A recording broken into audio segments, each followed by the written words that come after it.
ನಮಸ್ಕಾರ ರೈತ ಮಿತ್ರರೇ. ನಮ್ಮ ಮಗುವಿನ ಬೆಳವಣಿಗೆಯ ಪ್ರತಿ ಹಂತದಲ್ಲೂ ಕಣ್ಣಿಟ್ಟು ನೋಡ್ತೀವಿ. ಒಂದು ಹೊಸ ಮೊಬೈಲ್ ಕೊಳ್ಳುವಾಗ camera megapixels, RAM, storage capacity ಇವು ಎಲ್ಲ ನೋಡ್ತೀವಿ. ಒಂಚೂರು ಧೂಳು ಬಿದ್ದರೂ ಒರೆಸ್ತೀವಿ. ಆದರೆ ಲಕ್ಷಾಂತರ ರೂಪಾಯಿ ಲಾಭ ಕೊಡೋ ಕಬ್ಬಿನ ಬೆಳೆಯನ್ನು ನಾವು ಅಷ್ಟು ಸೂಕ್ಷ್ಮವಾಗಿ ಗಮನಿಸ್ತಾ ಇದ್ದೀವಾ? ಕಬ್ಬು ತನ್ನದೇ ಭಾಷೆಯಲ್ಲಿ ನಮ್ಮ ಹತ್ತಿರ ಮಾತನಾಡುತ್ತೆ.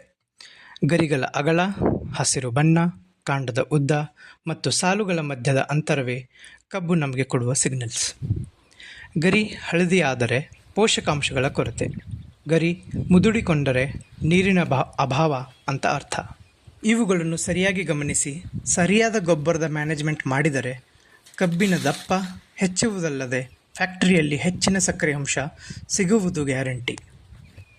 ಆದರೆ ದಿನ ನೀರು ಹಾಯಿಸಿ ಮೂಟೆಗಟ್ಟಲೆ ಗೊಬ್ಬರ ಸುರಿಯೋದು ನಾವು ಮಾಡ್ತಿರೋ ತಪ್ಪು.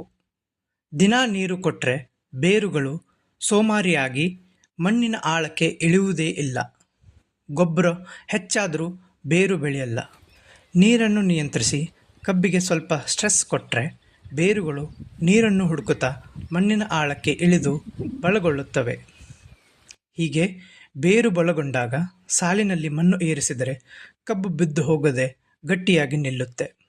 ಇದರ ಜೊತೆಗೆ ಪೋಷಕಾಂಶಗಳನ್ನು ಕದಿಯುವ ಕಳೆಗಳನ್ನು ಕಳೆನಾಶಕ ಬಳಸಿ ನಿಯಂತ್ರಿಸಬೇಕು ಮತ್ತು ಹನಿ ನೀರಾವರಿ ಮೂಲಕ ಹದವಾಗಿ ನೀರು ಗೊಬ್ಬರ ಕೊಡಬೇಕು. ನೋಡಿದ್ರಲ್ಲ, ಅಗಲಗರಿ, ಸರಿಯಾದ ಅಂತರ, ಮಣ್ಣು ಏರಿಸೋದು, ಕಳೆ ನಿಯಂತ್ರಣ ಮತ್ತು ಹನಿ ನೀರಾವರಿ ಈ 5 ಅಂಶಗಳನ್ನು ಸರಿಯಾಗಿ ಮ್ಯಾನೇಜ್ ಮಾಡಿದರೆ ಗರಿಷ್ಠ ಇಳುವರಿ ಗ್ಯಾರಂಟಿ. ಮಾಹಿತಿ ಇಷ್ಟ ಆದರೆ ಲೈಕ್ ಮಾಡಿ ಮತ್ತು ಸಬ್ಸ್ಕ್ರೈಬ್ ಮಾಡಿ. ಕೃಷಿ ಬಗ್ಗೆ ಹೊಸ ಮಾಹಿತಿಗಾಗಿ ಬೆಲ್ ಐಕನನ್ನು ಪ್ರೆಸ್ ಮಾಡಿ. ಧನ್ಯವಾದಗಳು.